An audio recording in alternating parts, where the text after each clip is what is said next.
اور جہاں گیا اس نے اسلام کا جھنڈا لہرا دیا، جہاں گیا اس نے اسلام کو فتح کر لیا، اسلام کا جھنڈا لہرا کر اس علاقے کو فتح کر لیا جہاں گیا۔ دائیں دیکھا تو اسلامی اسلام، بائیں دیکھا تو اسلامی اسلام، آگے بڑھتا جا رہا ہے، پیچھے اسلام کا جھنڈا لہراتا جا رہا ہے۔ اس نے ایسا اسلام پھیلایا، ایسا اسلام پھیلایا، ایسا اسلام کا جھنڈا لہرایا کہ اسلام کا جھنڈا لہراتے لہراتے پھیلاتے پھیلاتے سامنے سمندر آ جاتا ہے، اس کو سمندر ہی سمندر دکھائی دیتا ہے۔ نوجوانوں ذرا ادھر توجہ دیجئے اور دیکھیے، بھی نوجوان تھا، اپنے 1500 گھڑ سواروں کے ساتھ سفر کر رہا ہے، دائیں دیکھتا ہے تو اسلام کا جھنڈا، بائیں دیکھتا ہے تو اسلام کا جھنڈا، پیچھے مڑ کے دیکھتا ہے تو محمد رسول اللہ کا پرچم، اور سامنے دیکھتا ہے تو کہتا ہے کہ سمندر ہی سمندر۔ اس نے اپنی تلواروں کو زمین میں گاڑا، اپنے گھوڑوں کو باندھا 1500 لوگوں نے، اور اس کے بعد سمندر کے کھارے پانی سے وضو بنایا، اور اسی سمندر کے قریب کھڑے ہو کر اس نے 2 رکعت نماز پڑھائی۔ جب عقبہ ابن نافع نے نماز ادا کی اور 1500 لوگوں نے اس کے پیچھے نماز ادا کر لی، تو عقبہ ابن نافع ان سمندر کی تازہ اور اٹھتی ہوئی لہروں کو دیکھ کر کہتا ہے، اے اللہ، دائیں اسلام اور بائیں اسلام اور میرے پیچھے بھی اسلام، جہاں سے میں نے گزرا، میں نے تیرے نبی کا جھنڈا لہرا دیا ہے، میں نے اسلام کا پرچم لہرا دیا ہے، اب میں کیا کروں؟ سامنے سمندر آ گیا ہے۔ اے اللہ، اگر مجھے یہ پتہ چل جائے، الہ العالمین، مجھے اس بات کا علم ہو جائے کہ اس سمندر کو پار کرنے کے بعد بھی کوئی بستی رہتی ہے، تیری کوئی مخلوق زندہ ہے، تیرے بندے آباد ہیں اور کفر کر رہے ہیں، تو قسم ہے مجھے تیرے عزت و جلال کی، میں اپنے 1500 گھڑ سواروں کے ساتھ سمندر میں چھلانگ لگا جاؤں گا اور تیرنا شروع کر دوں گا، اور اس وقت تک رکنے کا نام نہیں لوں گا جب تک کہ سمندر کو پار کرنے کے بعد اس بستی پر بھی تیرے نبی جناب محمد رسول اللہ کا پرچم نہ لہرا دوں، جب تک اسلام کا جھنڈا نہ گاڑ دوں، اس وقت تک میں چین و سکون کے ساتھ نہیں سوؤں گا۔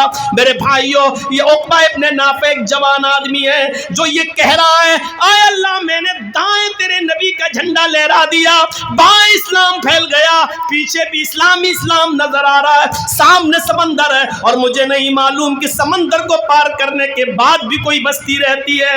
اگر مجھے پتہ چل جائے اس سمندر کو پار کرنے کے بعد بھی کوئی بستی رہتی ہے، تو میں اپنے گھوڑوں کو سمندر میں ڈال دوں گا اور اس بستی پر بھی تیرے نبی کا پرچم لہرا دوں گا۔ یہ تھے جو اپنے رب کی عبادت میں لگے ہوئے تھے، یہ عرش کے سائے میں ہوں گے۔ حضرت حنظلہ کا معاملہ کون نہیں جانتا؟ شادی ہوئی، بیوی گھر میں آئی، پہلی رات ہے، شب زفاف بھی منا لی، اور اعلان ہو جاتا ہے کہ آخری آواز ہے، آخری ندا ہے، اس آواز کے بعد اب کوئی بھی آدمی اپنے گھر میں نہیں بیٹھ سکتا ہے، اپنے گھر میں نہیں رک سکتا ہے۔ حضرت حنظلہ نے فوراً اپنا گھوڑا کھولا اور جہاد کے لیے نکل گئے۔ ان کی بیوی پیچھے سے کہتی ہے، میں تمہیں جہاد میں جانے سے نہیں روک رہی ہوں، لیکن اے حنظلہ، ابھی تو تم نے مجھ سے ہم بستری کی ہے، ابھی تو شب زفاف بنائی ہے، غسل تو کر لو، غسل تو کرتے جاؤ، غسل تو کرتے جاؤ۔ کہنے لگا، بیوی، غسل کرنے کا موقع کہاں ہے؟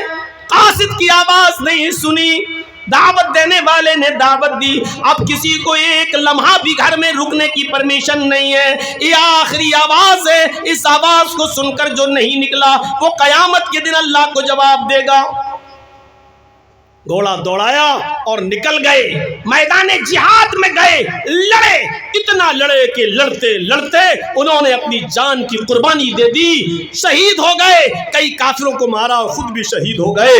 میرے بھائیوں، جب ان کو دفنایا جانے لگا تو آپ کو شاید یہ مسئلہ معلوم ہو، جو اللہ کی راہ میں قتل کر دیا جاتا ہے اس شخص کو انہی کپڑوں میں دفنایا جاتا ہے جن کپڑوں میں اس کی شہادت ہوتی ہے، پہلی چیز۔ دوسری چیز یہ ہے کہ شہید کی نماز جنازہ نہیں پڑھی جاتی ہے،